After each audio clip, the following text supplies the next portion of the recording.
नमस्कार, दूरदर्शन के कार्यक्रम नमस्कार एमपी में आप सभी का स्वागत है। मैं हूं आपके साथ प्रिया। कार्यक्रम सजीव फोन इन कार्यक्रम है, इसलिए आप हमसे सीधे जुड़ सकेंगे।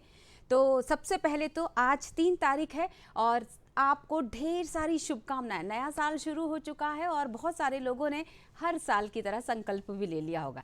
मेरी तरफ से एक छोटा सा अनुरोध ये है कि जब आपने संकल्प लिए होंगे तो एक पॉइंट उसमें ऐड कर ही लीजिएगा कि अपनी सेहत का विशेष रूप से ध्यान रखेंगे, क्योंकि आज के हमारे जो विशेष विषय जो हैं उसमें एक जो हम विषय चुना है हमने वो सेहत से जुड़ा हुआ है। बताएंगे आपको। सबसे पहले बढ़ते हैं तिथि की तरफ। तो क्या है आज की तिथि, बताते हैं। विक्रम संवत 279 पौष माह शुक्ल पक्ष द्वादशी 3 जनवरी है, 2023 लग चुका है और दिन है मंगलवार। तो आपका दिन मंगलमय हो, यही हम शुभकामना करेंगे। और इसी के साथ ठंड बढ़ गई है बहुत ज़्यादा, तो विशेष ध्यान रखने की ज़रूरत है। तो कोशिश कीजिए अच्छी तरह पैक होकर ही घर से निकले और गर्म पानी ज़रूर पीते रहें। हर 1 घंटे में गर्म पानी पिएंगे तो सेहत बरकरार रहेगी। चलिए अब बढ़ते हैं आज के सुविचार की तरफ। तो आज का विचार कह रहा है कि बेटी के विवाह से पूर्व उसे शिक्षित बनाओ ताकि वो अच्छे बुरे में फर्क कर सके। और आप जानते हैं ये विचार किसके थे? जिनकी आज जयंती है। जी हाँ, सावित्री बाई फुले। 3 जनवरी को इनका जन्म हुआ था। पहली महिला शिक्षक ये मानी जाती हैं। इन्होंने कई महान काम किए हैं, जिसमें एक जो उनका कार्य है जो प्रमुखता से लिया जाता है, जिसको इतिहास के पन्नों में दर्ज कर दिया गया है कि महिला शिक्षा पर जब भी बात होती है तो सावित्री बाई फुले का नाम सबसे पहले लिया जाता है। हम सब उनको नमन करते हैं और इसी के साथ आगे बढ़ते हैं। और इतिहास में इस सावित्री बाई फुले की जयंती के अलावा और क्या क्या खास है, आइए आपको बताते हैं। तो इतिहास में आज 1831 की बात करेंगे। मैंने आपको बताया कि देश की पहली शिक्षिका सावित्री बाई फुले का जन्म हुआ। 1938 की बात करेंगे। अमेरिका के तत्कालीन राष्ट्रपति डी रूजवेल्ट ने पोलियो की बीमारी का इलाज ढूंढने के लिए एक फाउंडेशन की स्थापना की। 2004 की बात करेंगे। मंगल के अन्वेषण के लिए निकला अंतरिक्ष यान रोवर स्पिरिट ग्रह के रासायनिक और भौतिक संयोजन के अध्ययन के लिए मंगल पर उतरा। और अब बात करते हैं, चूंकि इतिहास की बात कर रहे थे तो इतिहास के पन्नों में एक महान शख्सियत का नाम भी दर्ज है। बताऊंगी, उसके पहले बता देते हैं संकेत के रूप में आपको आज का विषय। आज का विषय है प्रोफेसर सतीश धवन की पुण्यतिथि पर विशेष। जी हाँ, यही वो नाम है जिसके बारे में हम जिक्र कर रहे थे कि आज किस महान शख्सियत की पुण्यतिथि है। विज्ञान की अगर बात की जाए तो विज्ञान के युग में लीडर का जब भी नाम लिया जाएगा तो सर्वप्रथम नाम आएगा प्रोफेसर सतीश धवन जी का। ये वो चेहरा है जिसे कभी भुलाया नहीं जा सकता। अंतरिक्ष इतिहास में प्रोफेसर सतीश धवन का स्थान सर्वोपरि है। 1971 में उन्होंने इसरो की कमान संभाली। अगर बात करें इस महान शख्सियत के तो उन्होंने अपने जीवन में बहुत सारे विषयों पर अध्ययन किया, शोध कार्य किए। तो चलिए चर्चा करेंगे और जब इनसे चर्चा करनी होगी तो साइंस से जुड़ा हुआ ही कोई हमारे साथ मेहमान होना चाहिए। तो परिचय करवाते हमारे साथ विशेष रूप से स्टूडियो में मौजूद हैं। स्वागत करते हैं दूरदर्शन परिवार की तरफ से उनका साकेत सिंह कौरव साहब। बहुत बहुत स्वागत है सर आपका। नमस्कार। और इनका परिचय देंगे हम।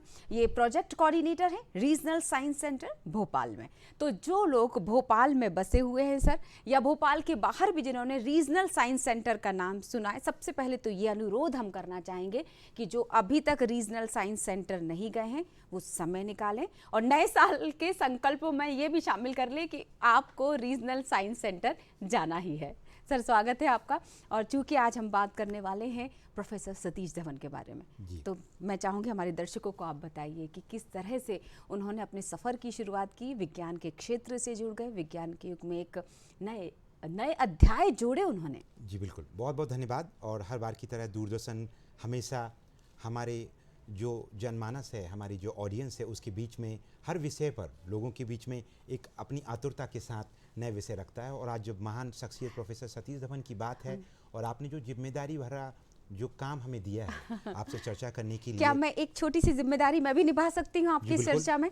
आपको जैसा कि मैं नए संकल्पों की बात करी थी ना, तो काजू बादाम की मात्रा भी बढ़ा लो, जैसा कि मैं भूल गई अभी, मैं भी बढ़ाने वाली हूँ। फोन नंबर तो नोट कर लीजिए, सजीव फोन इन प्रोग्राम है, तो अगर आप चाहें तो हमसे सवाल कर सकते हैं, साकेत सर से सवाल कर सकते हैं। 0755 भोपाल का कोड है और 2660049 ये हमारा फ़ोन नंबर है, भोपाल का लैंडलाइन नंबर हमारे दूरदर्शन का। और इसके अलावा आप निःशुल्क सेवा का इस्तेमाल कर सकते हैं 1800-233-0040। सर आगे बढ़ाते हैं बातचीत। बिल्कुल।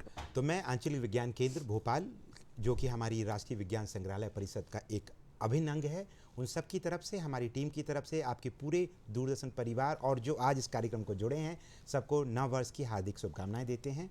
और विज्ञान केंद्र आप आएँ और इस नए संकल्प में जो कि अभी अभी आपके सामने रखा गया उसका एक हिस्सा बने आंचलिक विज्ञान केंद्र भोपाल आने के लिए। अब मैं ये जिक्र क्यों कर रहा हूँ, प्रोफेसर सतीश धवन की बात हो रही है, आंचलिक विज्ञान केंद्र आने की बात हम कर रहे हैं, कारण बहुत विशेष है।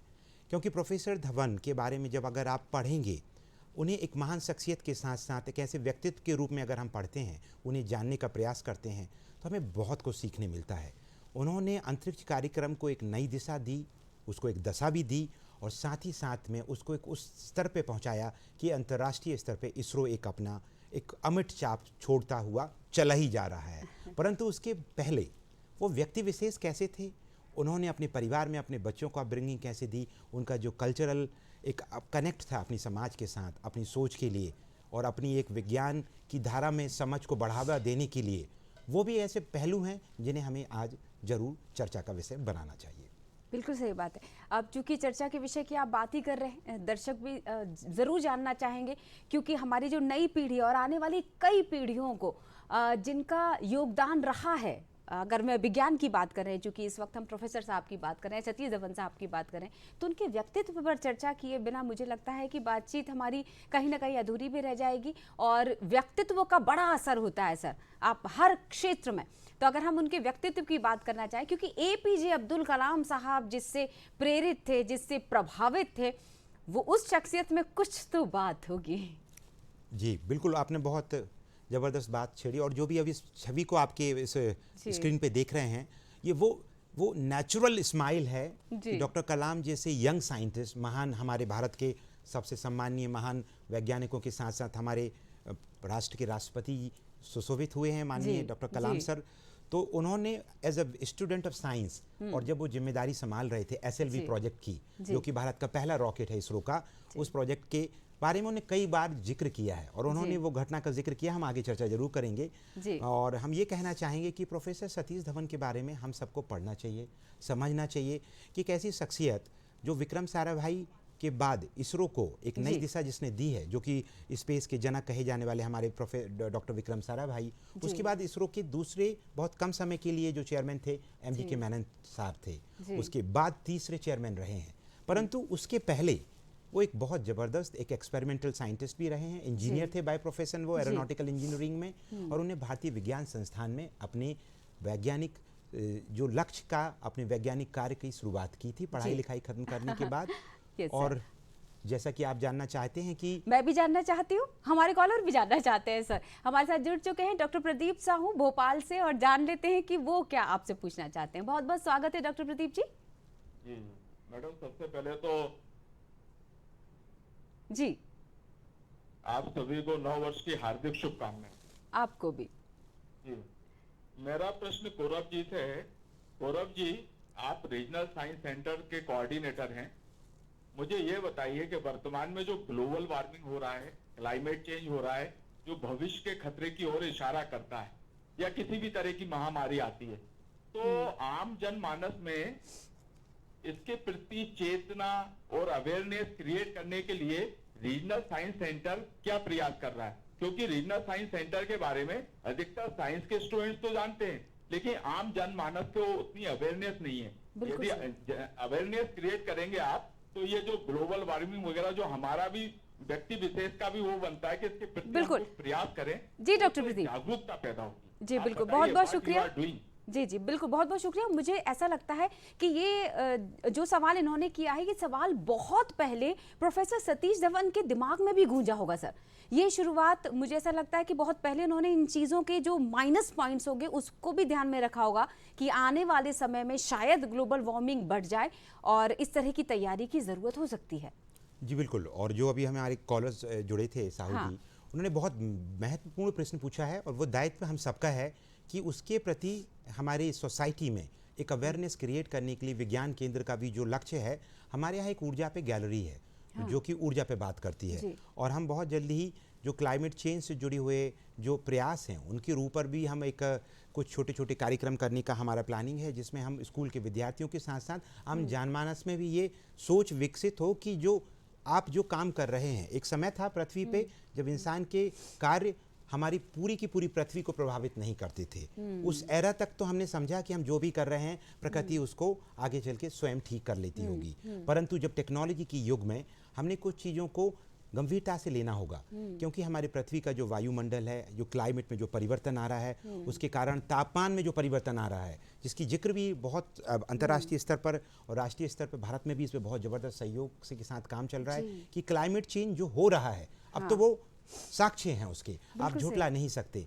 तो उस प्रखरता के साथ उस विषय को उठाना आम जनमानस में हम कार्यक्रमों के माध्यम से, क्योंकि हमारे जो दीर्घाएं हैं वो कुछ विशेष विषय पे होती हैं, साथ ही साथ में हम शैक्षणिक कार्यक्रम करते हैं आम जनता के लिए भी, उसमें सहभागिता के लिए हम जरूर अनाउंस करते हैं लोग भाग लें। तो हम बहुत जल्द ही क्लाइमेट चेंज और ऊर्जा के ऊपर भी काम अलग से करने वाले हैं, जिसमें लोगों को पता चल सके बड़े स्तर पे। हमारे बाकी विज्ञान केंद्र हैं भारत में, कहीं पर क्लाइमेट चेंज के ऊपर गैलरी भी हैं, और तो ये विषय जरूरी है हम सब उस पर चर्चा करें, उठाएं, और सिर्फ चर्चा बस ना करें कि जो हमारे दैनिक रोजमर्रा की जो जिम्मेदारियां हैं उसमें कहाँ कोई चीज़ हमारी प्रकृति के लिए नुकसानदायक हो सकती है, उसके प्रति हम जागरूक भी हों। और जो संकल्प आपने आज लेने को कहा है उसमें अगर हम संकल्प लें कि नए वर्ष में हम ऐसी चीज़ों का इस्तेमाल ना करें या उसको हम इस्तेमाल को कम करें जिससे हमारी प्रकृति को नुकसान है, चाहे वो किसी भी रूप में हो। बिल्कुल सही बात।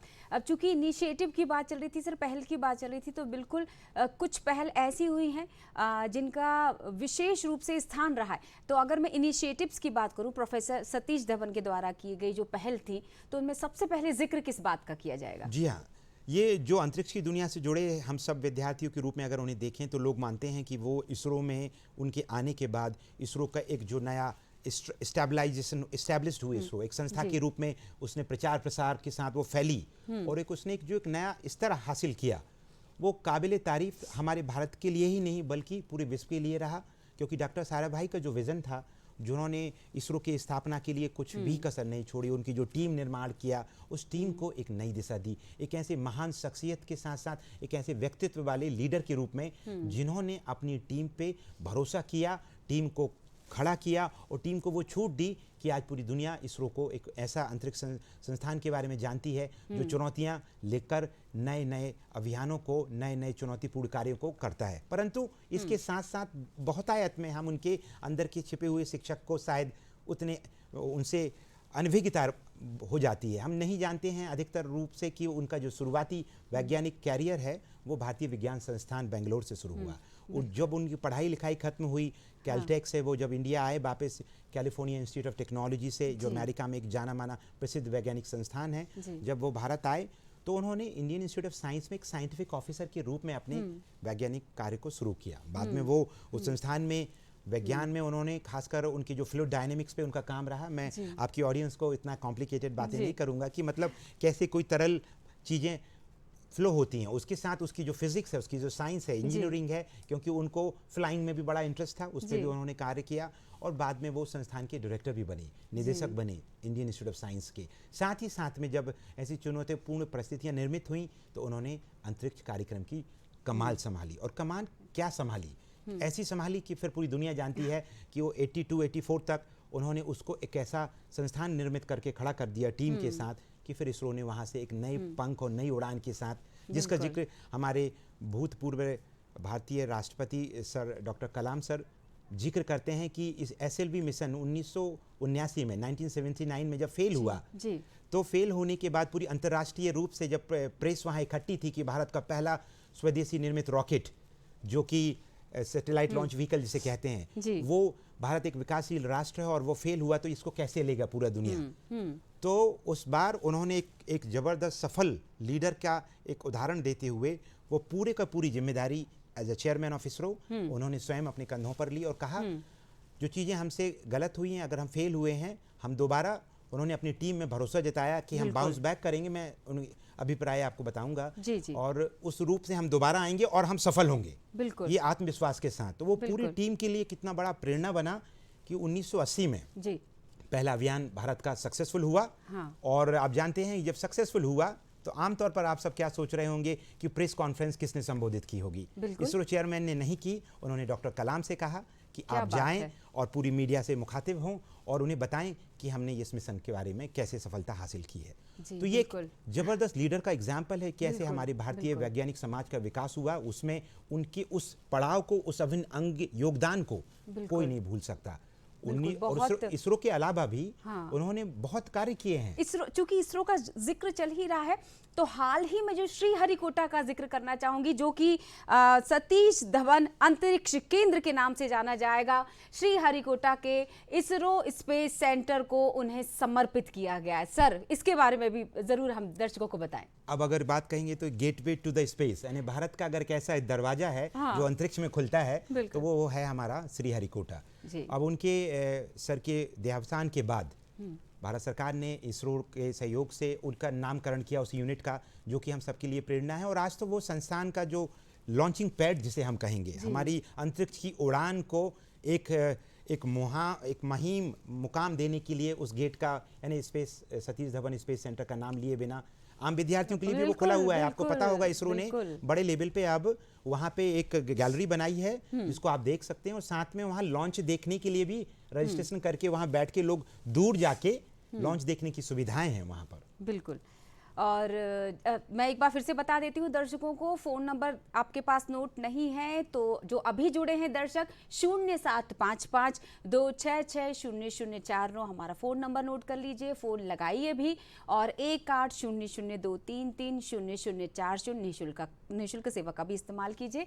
समय कम होता है और बेहतरीन विषय आज आप जान सकते हैं कि आखिर प्रोफेसर सतीश धवन जी का क्या योगदान रहा, किस तरह से कि विद्यार्थियों का जिक्र अभी हो ही रहा था। तो जिस तरह से सर ने बताया कि अब इसरो में जाने का अगर हर बच्चे का सपना है तो उस सपने को जीने के लिए प्रेरित करने वाले जो शख्स थे वो नन अदर देन हम बात कर रहे हैं प्रोफेसर सतीश धवन जी की। सर, एक महान शोधकर्ता भी माने जाते हैं। अगर शोध कार्यों के बारे में हम बात करना चाहें सर के। जी हाँ, उन्होंने फ्लूइड डायनेमिक्स में जो कमाल का कंट्रीब्यूशन है और बाउंड्री लेयर्स पे काम किया, ये मतलब अगर ये आप देखें कि ये उन विषयों से जुड़ा है एरोनॉटिकल इंजीनियरिंग के। जब किसी स्पेस क्राफ्ट को या एविएशन या कोई भी ऑब्जेक्ट अगर वायुमंडल में दौड़ता है, उड़ता है, तो उसके ऊपर की जो प्रतिक्रिया है फिजिक्स में, इंजीनियरिंग में, उस फील्ड में उन्होंने बहुत काम किया। इसरो में रहते हुए भी उन्होंने अपने शोध कार्य को बंद नहीं होने दिया। यानी मानते हैं कि कितनी ज़्यादा जिम्मेदारी के साथ वो इंडियन इंस्टीट्यूट ऑफ साइंस जो बेंगलुरु में है उसमें भी वो कार्यरत रहे, और इसी शर्त पे वो चेयरमैन भी थे कि मैं इस कार्य को नहीं रोक सकता। लेकिन बखूबी उन्होंने दोनों कार्य को संभाला, साथ ही साथ में टीम बिल्डिंग जिसे कहते हैं एक लीडर के रूप में, उनने वो टीम बिल्डिंग के लिए एक बहुत ऊर्जा के साथ एक टीम इसरो की और आगे खड़ी की, जो आज इसरो हम सब के लिए एक ज्वेल्स ऑफ इंडिया कह सकते हैं। इतनी बड़ी प्रेरणा की संस्थान है जिसके बारे में हम कहेंगे कि हर विद्यार्थी को पता है, लेकिन आप ये सोचिए कि वहाँ वैज्ञानिकों की जो जर्नी है कितनी भारतीय तरीके से, कितनी समर्पण भावना के साथ उन्होंने हर संघर्ष को चुनौती के रूप में लिया। और अपने जो लीडर हैं लाइक प्रोफेसर धवन के बारे में ये भी बहुत कहा जाता है, और जो उनको नज़दीकी से जानते हैं, इवन कुछ जो टेक्नीशियन थे IISc बैंगलोर की उनकी जो लैब में, वो जब उनसे जिक्र हुआ तो उन्होंने भी कहा कि सतीश धवन सर खुद से हाथ से कार्य करना बहुत पसंद करते थे। यानी वो हैंड्स ऑन एक्सपीरियंस को महत्वता दे देते। बातें तो यहाँ तक नहीं बल्कि हकीकत है कि घर के कुछ फर्नीचर, उनकी बेटी हैं प्रोफेसर ज्योतिषना जी की, अगर आप उनकी बात सुनेंगे तो वो बताती हैं कि उनकी जो घर के फर्नीचर हैं, अगर वो ऑक्शन में जाते थे, पुराने फर्नीचर कहीं से खरीद के लाते, फिर उसमें बदलाव लाते, और वो काम स्वयं करते थे कारपेंटर वाले। तो आप ये सोचिए ये जो कल्चर था बाय हैंड से करने का, वो एक इंजीनियरिंग एटीट्यूड को भी बताता है, और ये बताता है कि एक लीडर सिर्फ ऊपर से बैठ के चीज़ों को निर्णित नहीं करता है, वो स्वयं भी कार्य करता है, और यही परिकल्पना इसरो की रही है। एक्चुअली अगर यहाँ थोड़ा सा मैं रोकना चाहूँगी कि जिस एटीट्यूड की बात की जाती है, दरअसल ये एटीट्यूड होता है जितना आप ज़मीन से जुड़े रहकर अपने काम को प्रमुखता के साथ खुद करने की आदत बनाते हैं, उसको एटीट्यूड कहा जाता है, ना कि चेयर पर बैठकर सिर्फ आदेश देने को। जी बिल्कुल। तो बहुत अलग अलग परिभाषा इन्होंने गढ़ी है सर। तो साइंस के स्टूडेंट का अगर फ़ोन ना आए, या विज्ञान से जुड़ा हुआ जिसका विषय रहा है, जिसकी रुचि साइंस में रही हो, उस शख्स का अगर फ़ोन ना आए, तो मुझे लगता है कि फिर तो बातचीत हमारी भी आपके साथ अधूरी रह जाएगी। तो एक बार फिर से फ़ोन नंबर नोट करवा देती हूँ, इस उम्मीद के साथ कि साइंस का कोई व्यक्ति अगर इस वक्त हमारे फ़ोन नंबर को नोट कर रहा होगा तो वो जल्दी से फ़ोन घुमाएगा और अपने रुचि का सवाल रखेगा। 075526600049 या फिर निःशुल्क सेवा 180023300040। उठो जागो और फ़ोन लगाओ। सर, द्रव गतिकी की अगर मैं बात करना चाहूँ तो द्रव गतिकी के बारे में भी दर्शकों को बताएंगे और इस क्षेत्र में उनके उल्लेखनीय योगदान का भी जिक्र किया जाए।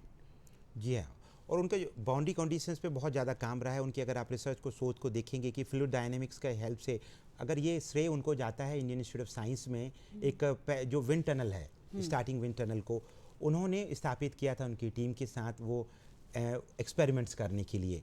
अब ये साइंटिफिक कंट्रीब्यूशन के साथ साथ एक पेरेंटिंग की जो भावना रही है उनमें। मैं इस कार्यक्रम को देखने वालों को आपके साथ भी कहूँ, क्योंकि हमारे विज्ञान केंद्र, हमारी पूरी काउंसिल में हमारा जो हैंड्स ऑन एक्सपीरियंस के लिए जो जाने जाते हैं एग्जिबिट्स, हम ये कहना चाहेंगे कि उनकी बेटी जी ने ये जिक्र किया है कि वो किसी भी कार्य को इस तरीके से भी घर पे एक माहौल निर्मित करते थे कि बच्चों को ये ना लगे कि ये काम उनके माता पिता फोर्सफुली उन्हें सिखाना चाह रहे हैं। जैसे उदाहरण के रूप में उन्हें ये जिक्र किया कई जगह पर कि जब मान लीजिए पेंटिंग्स करना है घर में, उनको खुद बहुत अच्छा ड्राइंग आती थी, पेंटिंग आती थी, तो वो क्या करते थे, पूरे परिवार के लोगों के लिए, सबके लिए कैनवास, कलर और ब्रश लेके रख लिया, सब बैठेंगे, खुद भी ड्राइंग करेंगे, तो उनके जो बच्चे हैं वो स्वतः प्रेरित होंगे और बोलेंगे ये काम भाई हम भी करेंगे।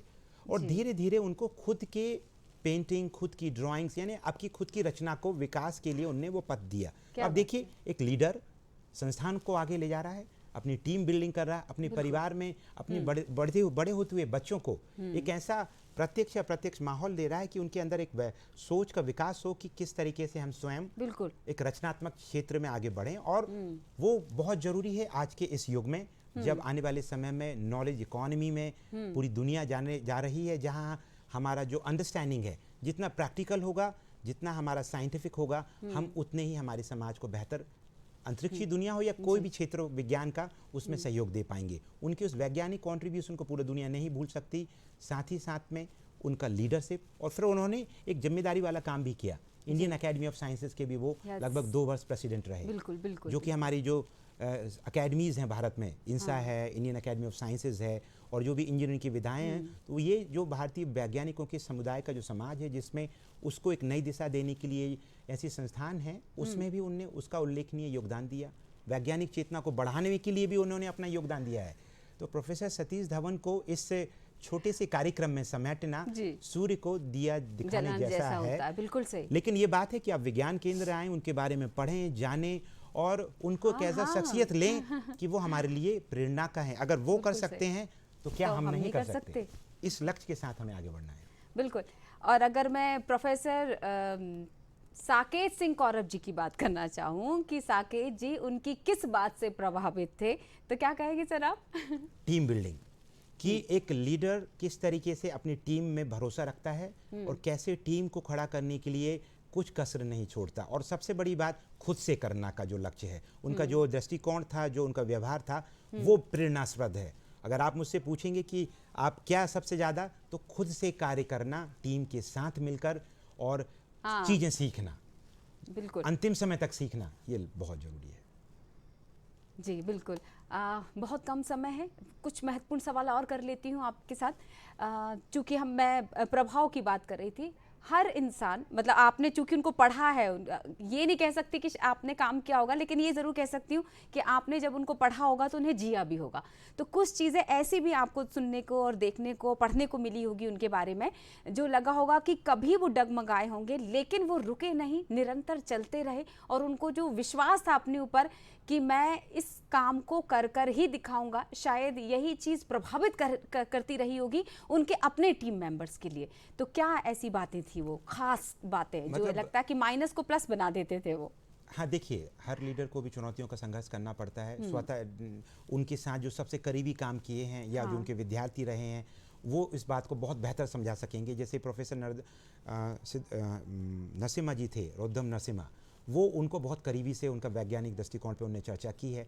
लेकिन हम उनसे ये कह सकते हैं कि जब इसरो का जो सैटेलाइट प्रोग्राम है, अगर आप उसको इनसेट सीरीज़ की विकास की बात करें, जो कम्युनिकेशन सैटेलाइट्स हैं, उसमें उन्होंने बहुत बड़ा योगदान दिलाने के लिए इसरो में अपनी कार्य क्षेत्र में एक अद्भुत कार्य किया और टीम ने उसको आगे लेके गए। जो आज हम Indian remote sensing satellite technology की बात करता है इसरो, वो उनके उस समय से उस विकास धारा को आगे ले जाने में सहयोग मिला। और उसके बावजूद इसरो के अलावा वो उन्होंने जो एज अ टीचर कितने लोगों को छुआ होगा, प्रभावित किया होगा, कि ये और कमाल की शख्सियत कि वो अपने घर में बच्चों को पे भी ध्यान दे पाना, वैज्ञानिक जिम्मेदारियों को संभालना, एक लीडर के रूप में रहना, एक साइंटिस्ट के साथ साथ रिसर्च भी करते रहना, और जो हाथ से खुद से कुछ चीज़ें बनाना करना, यानी ये मुझे लगता है कि ये बहुत ही ज़बरदस्त प्रेरणा है। और वर्ष 2023 में अगर हम बात करें तो हमारे ऐसे महान वैज्ञानिक शख्सियत, उनको हम नहीं भुला सकते। बिल्कुल, और मुझे लगता है ये आधा घंटा काफ़ी नहीं होता जब हम किसी महान शख्सियत के बारे में बात करते हैं। ऐसा लगता है कि और सुनते चले जाएं और उनके बारे में बात करते चले जाएं और दर्शकों को बताते चले जाएं। लेकिन चूंकि समय सीमित होता है तो हम यही धन्यवाद करना चाहेंगे दूरदर्शन परिवार की तरफ से, हमारे दर्शकों की तरफ से। आपका बहुत बहुत शुक्रिया सर प्रोग्राम में आने के लिए और प्रोफेसर सतीश धवन साहब के बारे में इतनी सारी जानकारियाँ देने के लिए बहुत बहुत शुक्रिया। और ये वादा ज़रूर करते हैं हम, दूरदर्शन परिवार आपसे ये वादा ज़रूर करेगा कि रीजनल साइंस सेंटर हम लोग जाएंगे। और आपसे ये परिवार अनुरोध भी करता है कि जो लोग अभी तक रीजनल साइंस सेंटर नहीं गए हैं तो एक बार विजिट करनी तो बनती है। जानिए विज्ञान कहाँ तक पहुँच चुका है, क्या है विज्ञान का सफ़र। इसके लिए रीजनल साइंस सेंटर भोपाल ज़रूर जाएगा। बहुत बहुत शुक्रिया सर। और फिलहाल तो हम आपको लेकर चलते हैं अगली दिशा में। हमारा जो अगला कार्यक्रम में जो अगला सेगमेंट है, तो घूम घुमैया के लिए हम आपको लिए चलते हैं मध्य प्रदेश का सबसे महत्वपूर्ण स्थान, नर्मदा जी का उद्गम स्थल, अगर मैं कहूं अमरकंटक।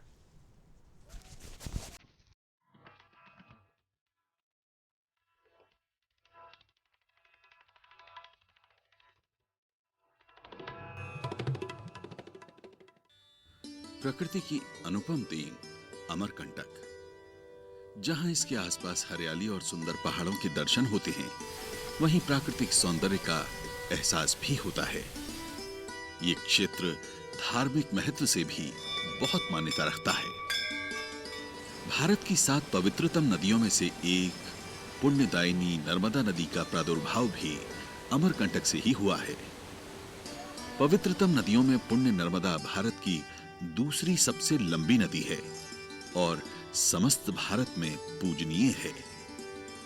इस नदी की जन्म गाथा और इतिहास करोड़ों वर्ष पुराना है। नर्मदा जी का मेन मंदिर यहाँ है, जिसमें स्वयंभू है। और एक नीचे नर्मदा कुंड के नीचे जो बना हुआ शंकर जो शिवलिंग, शिव जी जो है ना बराबर जल में मग्न रहते हैं। वहाँ से नर्मदा जी का उद्गम होता, गर्भ निकलता, माँ पेट से निकलती हैं जल के रूप में। तो वहाँ पर शिव जी की मूर्ति महारानी अहिल्याबाई ने वहाँ बनवा करके उसको जीर्णोद्धार इस कुंड का करवाया। और इस मंदिर का चारों तरफ से परकोटा बनवाया। इन मंदिरों को साफ सफाई देख रेख के लिए वो कर्मचारी रखे गए। तब से यहाँ की सुरक्षा व्यवस्था चल रही है। और यहाँ पर ऊपर में शंकर जी हैं, जो ऊपर में दर्शन करते हैं लोग मंदिर का। गोरखनाथ जी का मंदिर है, हनुमान जी का मंदिर है। यहाँ पर सभी संत महात्मा गोरखनाथ जी, भृगु मुनि, कपिल मुनि, मार्कंडेय हैं, या दुर्वासा ऋषि, भृगु मुनि, परशुराम जी और आपके गणेश जी, बुद्ध भगवान तक यहाँ आकर तपस्या किए। इसी परिसर में भैरवी चक्र और हाथी की प्रतिमाएं भी स्थापित हैं, जिनके ऊपर बैठे 2 सवारों के बारे में माना जाता है कि वे मां नर्मदा के सेनापति लखन और उदल हैं। किंवदंती है कि औरंगजेब ने जब इस क्षेत्र पर आक्रमण किया तो दोनों सेनापतियों के सर काट दिए गए, किंतु वो नर्मदा मंदिर में प्रवेश नहीं कर सका। कहा जाता है कि इन हाथियों के नीचे से निकलने पर हर कार्य सिद्ध होता है। नर्मदे हर। नर्मदा जी का उद्गम स्थान सामने से हुआ है। वहाँ से आचमन मार्जन करके लोग यात्री दर्शन करने के लिए माई के मंदिर में आते हैं। रास्ते में हाथी पड़ता है, जो है लाखन और उदल उसके ऊपर बैठे हुए हैं। नर्मदा जी के सेनापति थे। उसके नीचे से निकलने से मान्यता ये है कि माई को दंडवत प्रणाम होता है। क्या मंदिर के अंदर दंडवत कर नहीं सकते, आमने सामने मूर्तियां हैं, तो दंडवत करने का जो है बहुत महानता है। दंडवत करने से सब पाप क्षय होते हैं। इस वजह से लोग वहाँ पर हाथी से निकलकर दंडवत करते हैं। दंडवत करके नर्मदा जी के दर्शन को जाते हैं। देवासुरा सुपावनी नमामि सिद्धदायिनी त्रिपुर दैत्य भेदिनी विशाल तीर्थ मेदिनी शिवासनी शिवकला किलोल लोल चापला तरंग रंग सर्वदा नमामि देवी नर्मदा।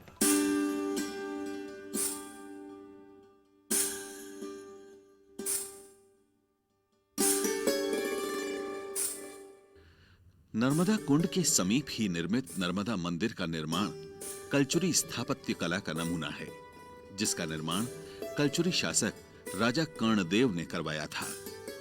कर्णदेव द्वारा निर्मित मच्छेंद्रनाथ और पातालेश्वर मंदिर भी कलचुरी काल में निर्मित किए गए।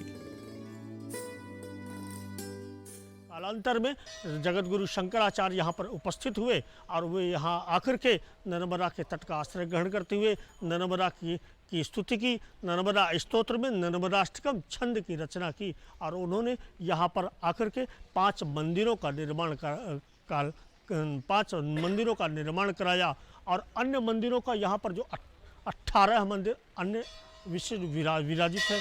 5 मंदिरों का निर्माण जगतगुरु शंकराचार्य ने कराया। कुछ मंदिरों का निर्माण जो है 12वीं से लेकर के 15वीं शताब्दी के मध्य नागपुर स्टेट में यह था। नागपुर के महाराजाओं ने यहाँ पर निर्माण कार्य इत्यादि कराया।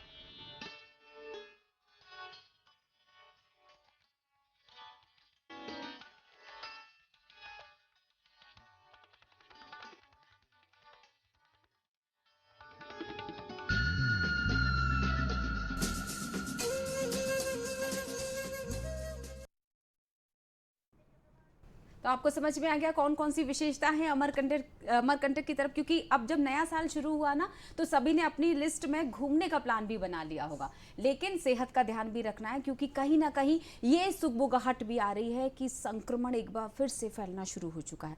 तो बहुत ज़रूरी है फिर से मास्क का, मतलब जो प्रोटोकॉल अभी दिए जा रहे हैं सरकार की तरफ से, प्रदेश सरकार की तरफ से, उसका पालन करना है। तो नियम कायदे बरकरार रखिएगा। वही नियम कायदे कौन से? सैनिटाइजर का इस्तेमाल करते रहेंगे।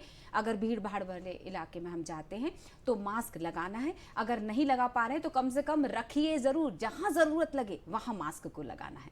यही तन का स्वास्थ्य होगा, और जब तन स्वस्थ रहेगा तो मन भी स्वस्थ रहेगा, क्योंकि अगला जो हमारा विषय है ना वो यही है दरअसल कि तन मन को कैसे स्वस्थ रखा जाए, क्योंकि स्वस्थ शरीर में ही स्वस्थ मन का वास होता है।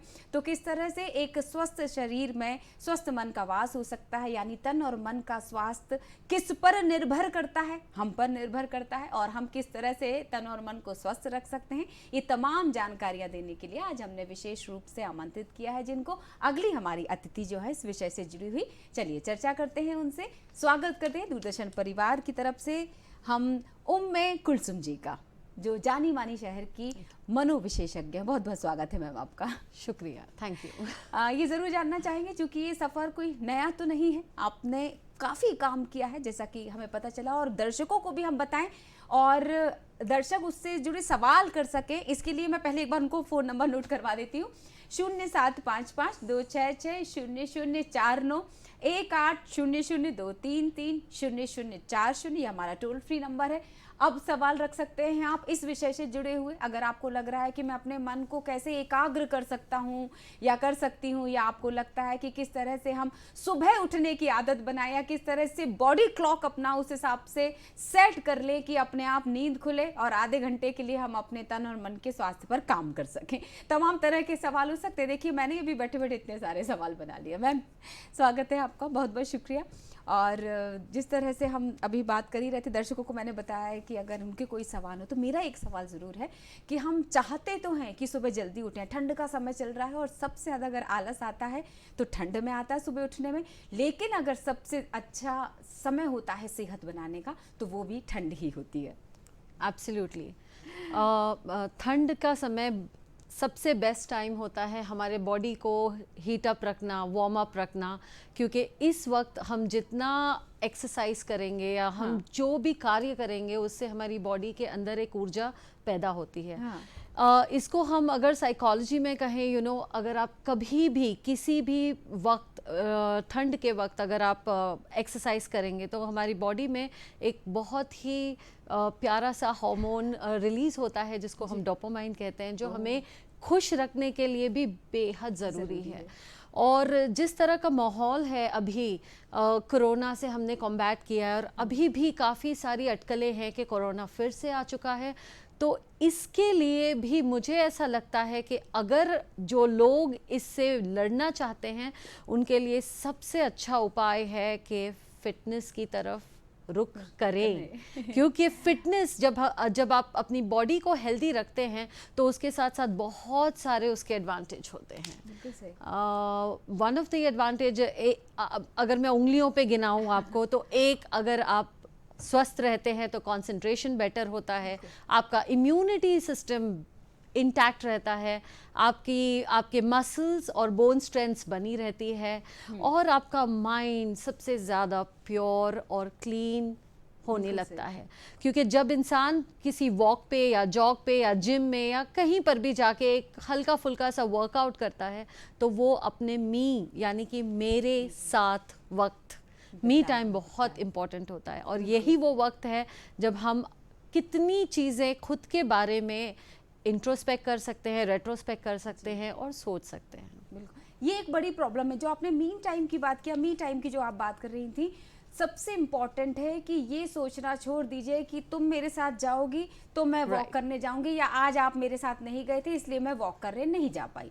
अगर खुद के साथ समय बिताना चाहें तो बहुत अच्छा समय होता है सुबह जब आप वॉक पर निकलते हैं, तो कोई ज़रूरत नहीं है, हल्का सा म्यूजिक लगा लीजिए और खुद निकल पड़िए ना। ये सही कह रही है क्या मैम? बहाने की ज़रूरत नहीं है? बिल्कुल, आप बहुत सही कह रही हैं, आप 100% सही कह रही हैं। क्योंकि अगर हम कंपनी के साथ जाते हैं, कोई भी कंपनी हो, उनके साथ जाते हैं तो हमारा जो माइंड का है डाइवर्जन होता है, हम फिर से वही दुनियादारी की बातें करते हैं, इधर उधर की बातें करते हैं, तो आपका मी टाइम कहाँ रहा? आपने वो जो फादर ऑफ साइकोलॉजी है सिगमंड फ्रॉइड, उनके मुताबिक वो ये उन्होंने लिखा है कि अगर एक इंसान को अपने आप को परखना है तो वो एकांतता में शांत मन के साथ खुद के साथ वक्त बिताए, और आपको वो स्पिरिचुअल डाउनलोड्स जिसको कहते हैं कि ऊपर वाले की तरफ से जो आपको एक कम्युनिकेशन इस्टेब्लिश होगा, वो शायद आप भीड़ के साथ कभी नहीं कर पाएंगे। बिल्कुल सही बात है। ऐसे ही थोड़ी ना कहा गया है कि जिस इंसान को अपनी खुद की कंपनी पसंद नहीं है वो किसी को कंपनी दे ही नहीं सकता। तो जो नए साल के संकल्प लिए हैं उसमें एक और पॉइंट जोड़ते चलिए, मैं आपको हिंट करती चली जा रही हूँ आपकी उस लिस्ट में, कि खुद के साथ समय बिताएंगे। मीन टाइम बहुत ज़रूरी है, जो अपने लिए समय निकालना। मैम, समय निकालने की बात आ रही है तो मैं थोड़ा सा टाइम मैनेजमेंट के बारे में ज़रूर जानना चाहूँ, क्योंकि बहुत सारे लोग इस बात का बहाना देते हैं कि हमारे पास समय नहीं होता, जबकि 24/7 यानी वही 24 घंटे, वही 7 दिन सभी के पास होते हैं। बस ज़रूरत होती है एक उचित प्रबंधन की।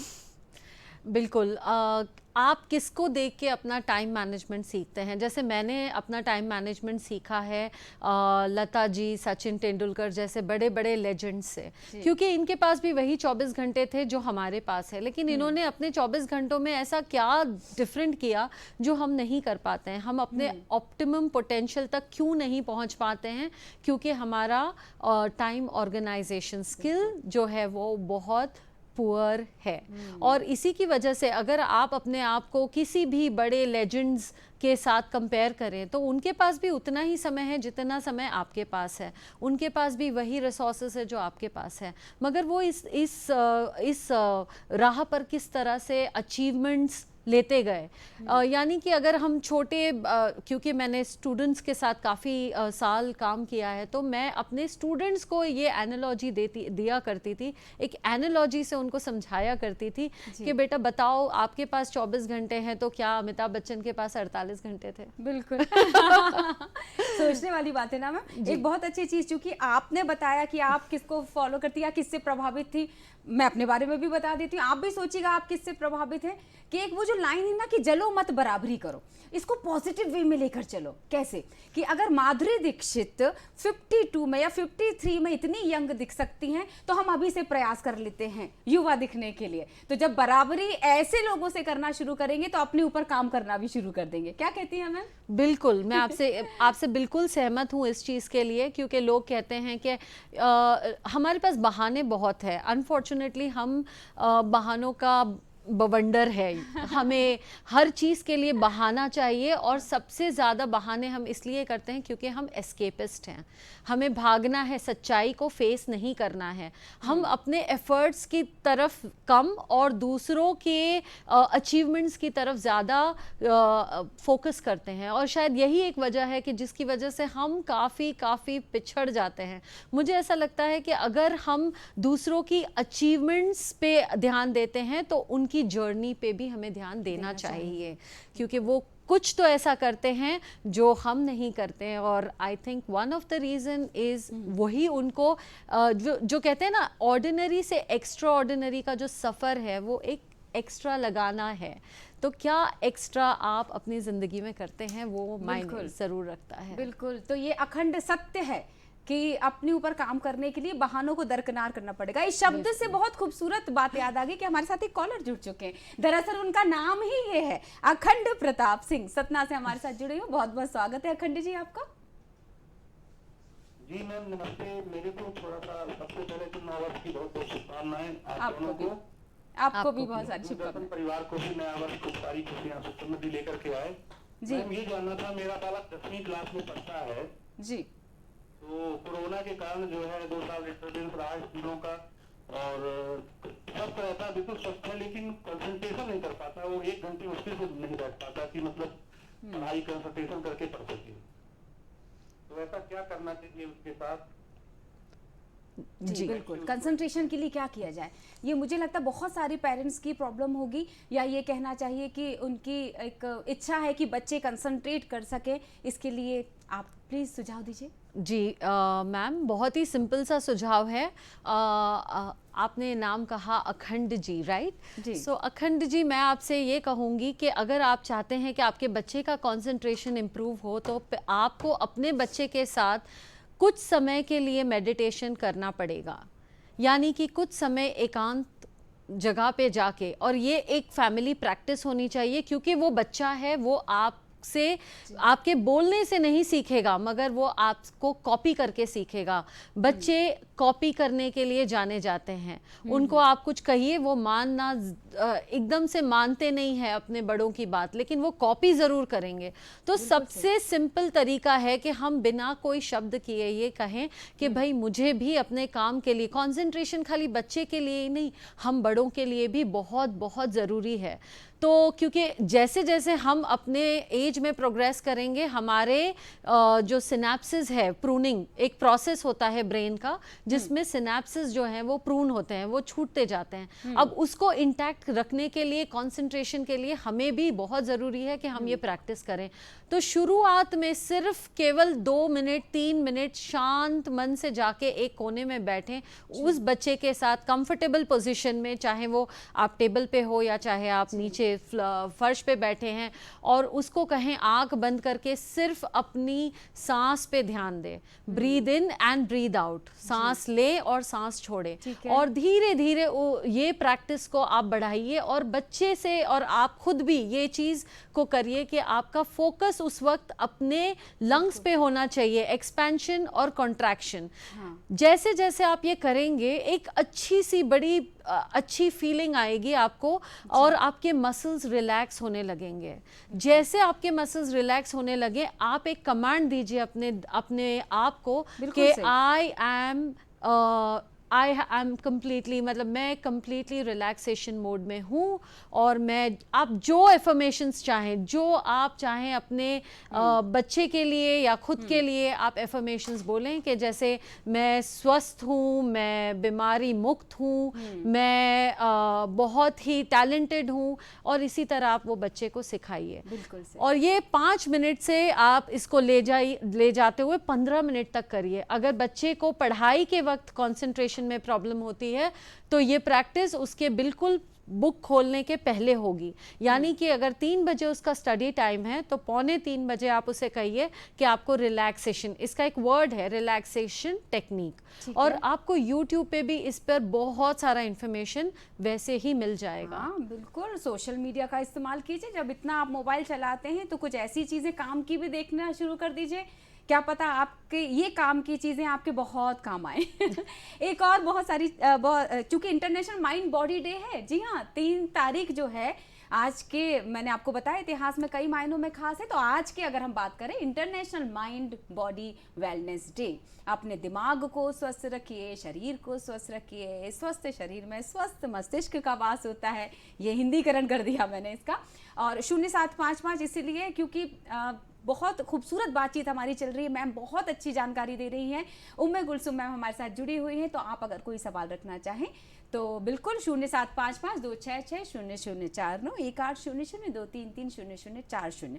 एक बहुत अच्छी चीज़, चूँकि कंसंट्रेशन की अभी बात हो रही थी तो मैं थोड़ा बहुत योगा से जुड़ी हूँ, तो एक छोटी सी चीज़ जो सिखाई गई है कंसंट्रेशन के लिए, एक तो वृक्षासन किया जाना बेहद ज़रूरी होता है। ट्री पोज जिसको हम बोलते हैं, वो भी कंसंट्रेशन के लिए होता है। और उसमें परफेक्शन का सबसे अच्छा तरीका ये है कि सिर्फ एक जगह ध्यान लगाइए, यानी एक तरफ देखते रहिए और कोई भी आसन लगा लीजिए, वो कंसंट्रेशन का पहला रास्ता होता है। दूसरा महत्वपूर्ण चीज़ कि त्राटक करने की आदत बना लीजिए। त्राटक मतलब सामने थंब रख लीजिए और केवल आपको अंगूठा दिखाई देना चाहिए। मैं आपको गारंटी के साथ कह सकती हूँ कि इसके साथ, ये सिर्फ बच्चे नहीं बड़े भी कर सकते हैं, मैं भी करती हूँ, इससे एकाग्रता बढ़ती है। तो त्राटक और कंसंट्रेशन के लिए सिर्फ एक जगह देखना। और मैम ने जो बातें कही हैं ब्रीदिंग एक्सरसाइज की, वो भी करना शुरू कर दीजिएगा। अब अगली तरफ बढ़ते हैं एकाग्रता के साथ। यस मैम, आप जुड़ना चाहें? मैं इसमें और एक चीज़ ऐड करूंगी कि अगर आप चाहें आपके बच्चे का कंसंट्रेशन इंप्रूव हो तो उनको कंसंट्रेशन गेम्स, जैसे कि पिरामिड गेम जो कि कार्ड्स से पिरामिड बनाना होता है, या फिर जो पिट्ठू हम पहले बच्चों को हम खुद खेलते थे पिट्ठू।